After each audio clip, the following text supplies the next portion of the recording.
कुछ भी तुमने कमाया है उसका बखान कभी किसी से मत करो। एक बार की बात है, मगध के एक राजा ने अपने दरबार में गर्व से अपने खजाने की झलक सबको दिखाई। सोने के सिक्कों से भरे कमरे, अनमोल रत्न और ढेर सारी संपत्ति सबके सामने रख दी। कुछ ही दिनों में क्या हुआ, पड़ोसी राज्य ने हमला कर दिया और वही खजाना लूट कर ले गए। चाणक्य बोले, धन जितना गुप्त हो उतना ही सुरक्षित होता है।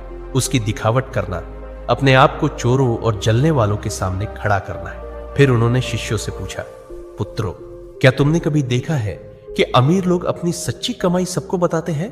नहीं, क्योंकि वे जानते हैं जहां अधिक लोग जान गए वहां जरूरतें, लोभ और संकट भी बढ़ते हैं। अगर किसी को लग जाए कि तुम अच्छी आमदनी करते हो तो कुछ लोग मदद के बहाने पास आएंगे, कुछ तुम्हें नीचे दिखाने के अवसर खोजेंगे और कुछ तो सिर्फ इसलिए द्वेष करने लगेंगे क्योंकि तुम्हारे पास वह है जो उनके पास नहीं। चाणक्य ने स्पष्ट शब्दों में कहा, धन का सबसे बड़ा रक्षक उसका छिपा होना है। अगर सबको तुम्हारे धन की जानकारी हो जाए तो लोग तुम्हारे मन की शांति भी छीन लेंगे।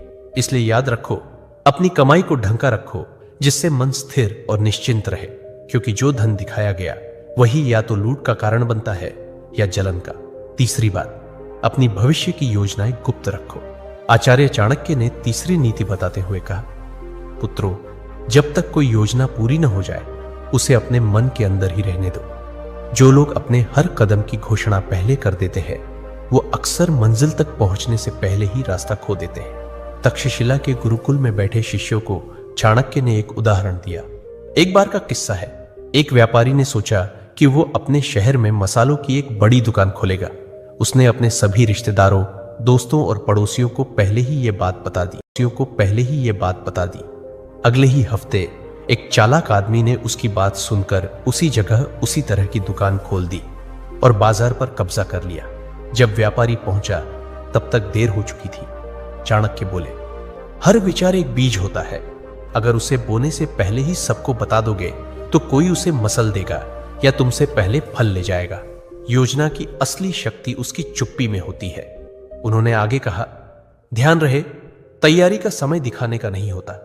काम पूरा होने के बाद ही बोलना चाहिए। जब तक सफर चल रहा हो तब तक चुप रहो। तुम्हारा इरादा, दिशा और अगला कदम, ये सब तुम्हारे अपने होते हैं। इन्हें सबके सामने लाकर तुम बेवजह का बोझ और आलोचना अपने सिर ले लेते हो।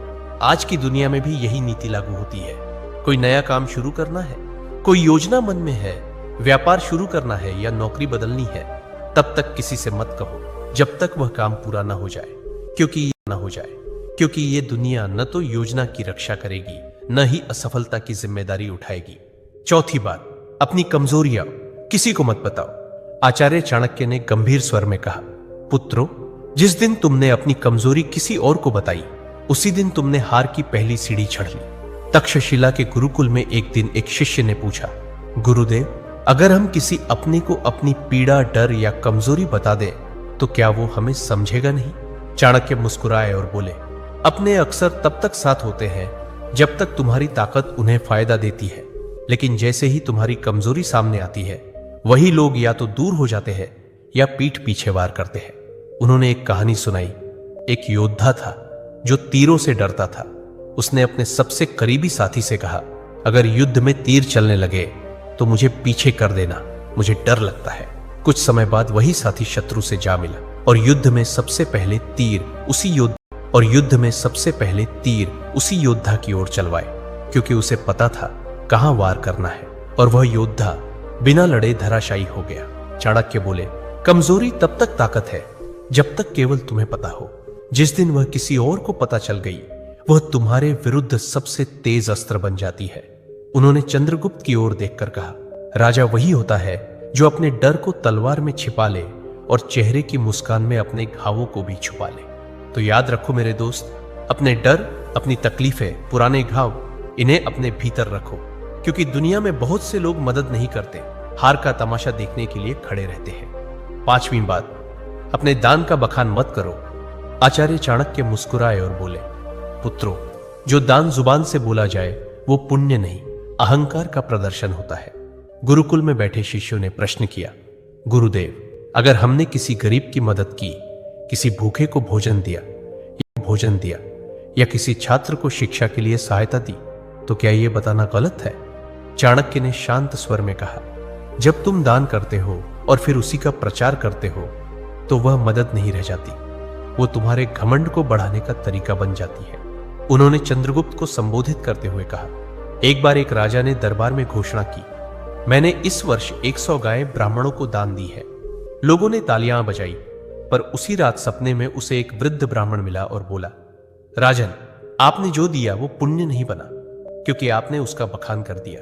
दान तभी फलदायक होता है जब वह छुपा हो। चाणक्य ने स्पष्ट शब्दों में कहा, दाएं हाथ से दिया गया दान अगर बाएं हाथ को भी पता चल जाए तो वह भी अधिक हो जाता है।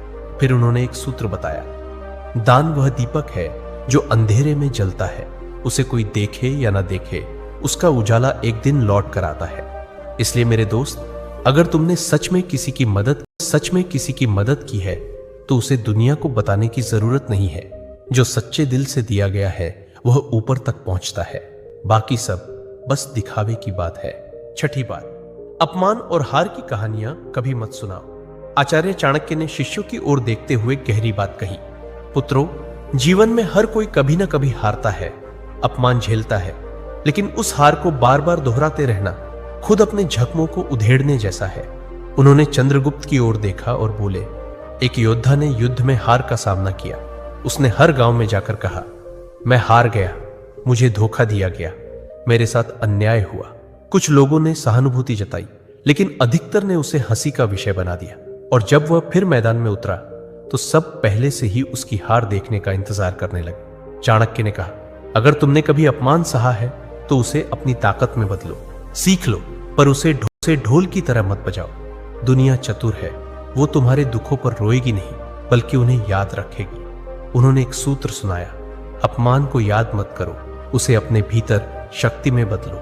जब तुम अपने दुख को सबके सामने लाते हो तो वे लोग जो पहले ही तुमसे जलते हैं उसी को तुम्हारे खिलाफ इस्तेमाल करते। और याद रखो, दुनिया तभी विश्वास करती है जब तुम अपनी ताकत दिखाते हो, न कि तब जब तुम अपने टूटने की कहानियां सुनाते हो। तो मेरे भाई, अगर कभी हारो तो दुनिया से मत कहो मैं हार गया, खुद से कहो अब और मजबूती से खड़ा होना है। सच्चा विजेता वही होता है जो गिरकर भी बिना कुछ कहे फिर से खड़ा हो जाता है और अपनी चुप्पी से सबको चौंका देता है। 7वीं बात, अपनी भावनाएं जैसे क्रोध, मोह या पीड़ा कभी किसी के सामने मत खोलो। आचार्य चाणक्य ने सभी शिष्यों की ओर देखा और गंभीर स्वर में बोले, मनुष्य का सबसे बड़ा रहस्य उसका मन होता है और जो हर किसी के सामने अपना मन खोल देता है वह सबसे पहले टूटता है। उन्होंने कहा, जब तुम रोते हो, क्रोधित होते हो या मोह में फंसते हो और इन्हें दूसरों से साझा करते हो तो लोग सहानुभूति नहीं, गणना करते हैं। वे सोचते हैं कि तुम्हारी कमजोरी कहां है और कैसे तुम्हें वहीं से तोड़ा जा सकता है। अगर तुमने किसी से कहा कि तुम किससे नाराज हो तो वो बात तुम्हारे शत्रुओं तक पहुंच सकती है। अगर तुमने किसी को बताया कि तुम किससे मोह रखते हो, वही लोग उस मोह को तोड़ने की कोशिश करेंगे। और अगर तुमने अपनी पीड़ा जाहिर की तो लोग उसका हल नहीं, फायदा सोचेंगे। फिर चाणक्य ने समझाया, भावनाएं भी उसी तरह होती हैं जैसे धन, जो सबके सामने आ जाए उसका मूल्य घट जाता है, पर जो भीतर सहेज ली जाए वही ताकत बनती है। उन्होंने चंद्रगुप्त से कहा, राजा वही होता है जो भीतर आग बनकर जले, लेकिन बाहर से ठंडी छाया की तरह दिखाई दे। जिसे दुनिया न समझ सके वही सबसे मजबूत होता है। अपने मन की बात केवल उसी से कहो जो वास्तव में निस्वार्थ हो। बाकी सबके सामने बस मुस्कुराओ और मौन रहो। चंद्रगुप्त सिर झुकाकर बोला, गुरुदेव, मैं समझ गया। हर रिश्ते में भले प्रेम हो, लेकिन कुछ बातें ऐसी होती हैं जिन्हें गुप्त रखना ही बुद्धिमत्ता है। चाणक्य बोले, पुत्र, यही नीति जीवन का सबसे बड़ा कवच है, इसे ओढ़ लो, फिर कोई तुम्हें तोड़ नहीं पाएगा। तो मेरे दोस्तों, चाहे कोई कितना भी खास क्यों ना हो, इन 7 बातों को अपने तक ही सीमित रखो।